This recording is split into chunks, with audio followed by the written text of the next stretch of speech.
Assalamualaikum warahmatullahi wabarakatuh.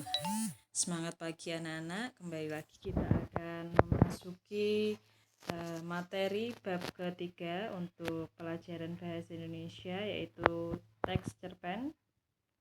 Kemarin kalian sudah sempat disuguhi sebuah teks cerpen ya.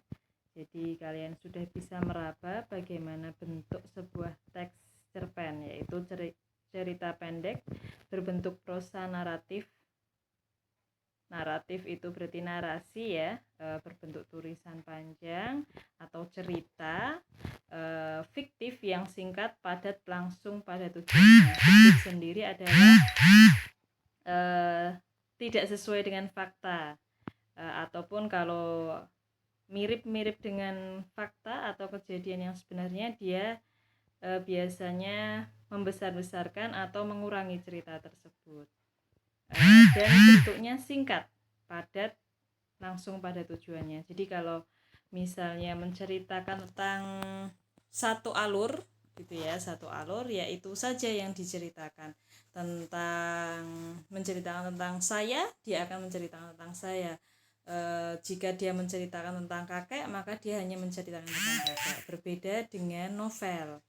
Nah, kalau novel kalian bisa lihat beberapa buktinya atau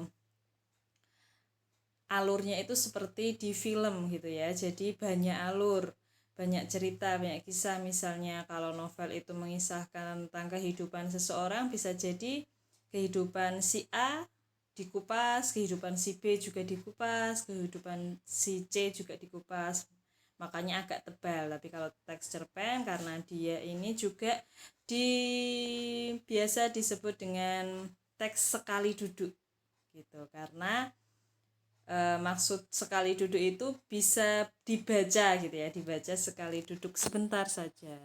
Seperti yang kemarin kalian baca ya, untuk robohnya surau kami itu kalau tidak salah hanya sejumlah 3 halaman. Itu ya anak-anak. Lanjut, kita akan melihat ciri-ciri dari teks cerpen itu sendiri gitu. Tadi yang sudah Ustazah sampaikan bahwa jalan ceritanya itu pendek atau tunggal gitu. Jadi mengisahkan itu kisah seseorang itu hanya satu gitu ya, tunggal, tidak lebih. Kalaupun menceritakan lebih dari satu orang, mereka hanya sebagai penggembira tokoh utama seperti itu. Dan selanjutnya jumlah kata kurang dari 10.000 kata, pemakaian bahasa sehari-hari yang mudah dipahami, penokohan itu watak ya, tidak mendalam. Jadi menceritakan tokoh itu biasanya menggunakan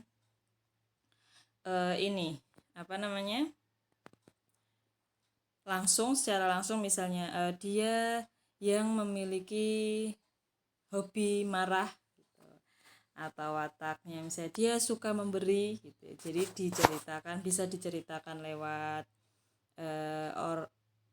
penulis atau tokoh lain, seperti itulah. Nanti di dalam penokohan pun nanti kita akan bahas lebih banyak ya, cara penggambaran watak tokoh itu dengan apa saja banyak. Tapi insya Allah tidak akan dibahas di pekan ini gitu. Kita akan fokus di ciri teks dan beberapa unsur intrinsik teks cerpen.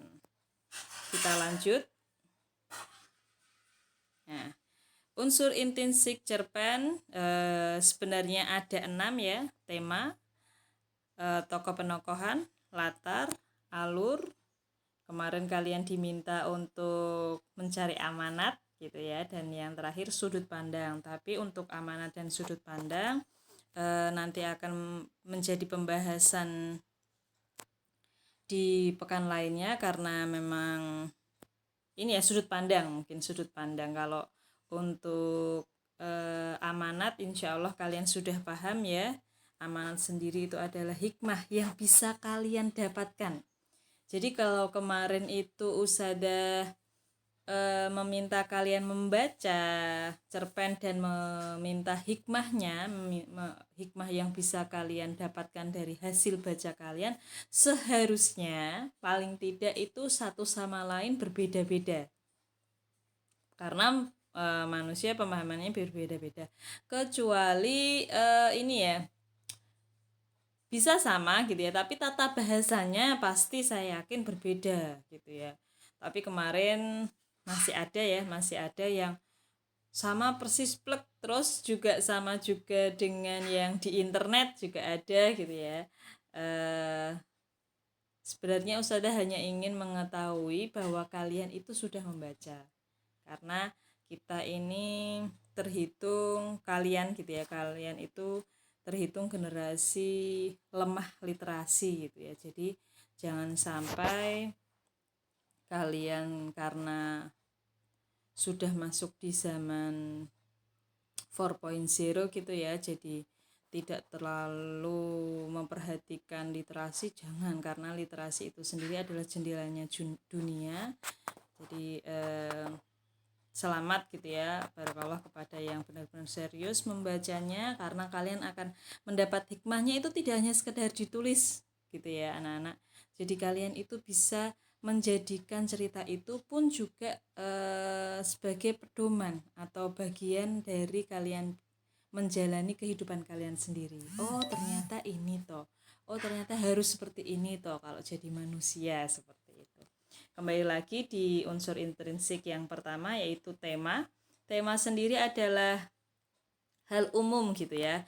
Analognya itu kalau kita lihat manusia, temanya itu tubuhnya gitu. Kalau judulnya itu berarti telinga, hidung, seperti itu. Jadi kalau tema itu lebih besar, secara umum itu akan membahas tentang apa toh?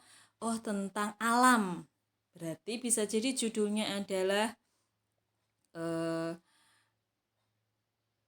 rumahku yang selalu terkena banjir, seperti itu, karena ternyata kerusakan alam. Atau bisa jadi temanya itu lingkungan, atau bisa jadi temanya adalah sekolah gitu ya, sekolah tentang persahabatan bisa, dan judulnya itu akan lebih spesifik seperti itu ya. Selanjutnya yaitu tokoh dan penokohan. Tokoh sendiri adalah tokoh yang ada di dalamnya ya, orang yang berperan yang ada di dalam cerpen semuanya, walaupun misalnya dia hanya sekadar mengucapkan ya satu kali saja gitu di dalam cerpen, dia termasuk tokoh. Dan penokohan itu seperti yang Ustazah sampaikan tadi adalah watak dari tokoh itu sendiri. Kalian bisa membaca wataknya, memahami wataknya itu dari membaca itu. Jadi kalau melihat watak, kalau kalian hanya oh ini namanya jelek gitu, wataknya mesti enggak mungkin gitu ya. Kita harus melihat atau membaca peran dia, baru kita akan tahu wataknya. Dan selanjutnya yaitu ada latar. Latar ada 3 ya, latar tempat, yaitu menunjukkan sebuah lokasi di mana tokoh itu berperan. Yang kedua yaitu waktu.